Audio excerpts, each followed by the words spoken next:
ভাই আপনি কি রিসার্চ করেন? রিসার্চ তো করি, টাকা পয়সা বেশি দিলে আবার নৃত্যও করি। আরে আপনার নৃত্য দিয়ে আমি কিনবো, কিনবেন আবার মন চাইলে দুটা তালি দিবেন। আচ্ছা ভাই ঠিক আছে, আপনি আমার নাম্বারটা লেখেন। না কইলে কেমনে লিখতাম? আরে আমি কইতেছি তো, কই এখনো তো কইলেন না। আরে ভাই আমার সুযোগটা দেন। হ্যাঁ একটু পরে কইবেন 20,000 টাকা দেন। আরে আজব তো, আমি 20,000 টাকা যাবো কেন? চাইয়া দেখেন না একবার, গলার দুইটা ফাড়া দিমু। এই আপনি নাম্বারটা লিখবেন। কেমন না, গলার দুইটা ফাড়া দিমু। আপনি কিন্তু অতিরিক্ত করতেছেন। ও অনেক দিন নাম্বারটা কইলেন না, লেখেন 016।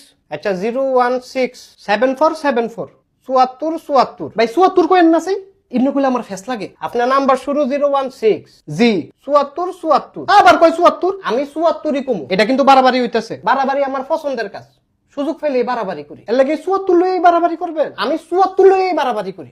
74 73 এর পরে 74 আবার 75 এর আগে 74। আচ্ছা আপনি 74ই কইেন, তাও ভাই নাম্বারটা লেখেন। এয়ারটেলে কিন্তু 74 টাকা 120 মিনিট। জি আমি হেডার লেগেই আইছি। 120 মিনিট তাও আবার 7 দিন। আরে ভাই আমি জানি, আপনি নাম্বারটা লেখেন। আচ্ছা ভাই 120 মিনিট আপনি কার লগে কথা কইবেন? কার লগে কথা কই এটা দিয়ে আপনি কিরবেন? কথা তো কইবেন জরিনার কারিনার লগে। স্বভাব তো বেশি একটা সুবিধার না। আমার সুবিধা দিয়ে তো আপনার কাজ না। ধুমতানা টানা না। এইটা আবার কি কইলেন?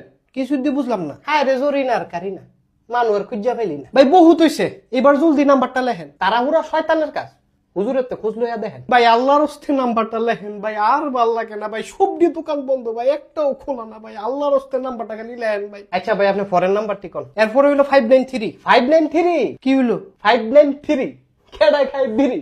বিড়িতে হয় ক্যান্সার, আওলাদের পুতে ড্যান্সার। মাগো তালে তালে দিল জবাব, কি কইলো তে বাপ রে বাপ।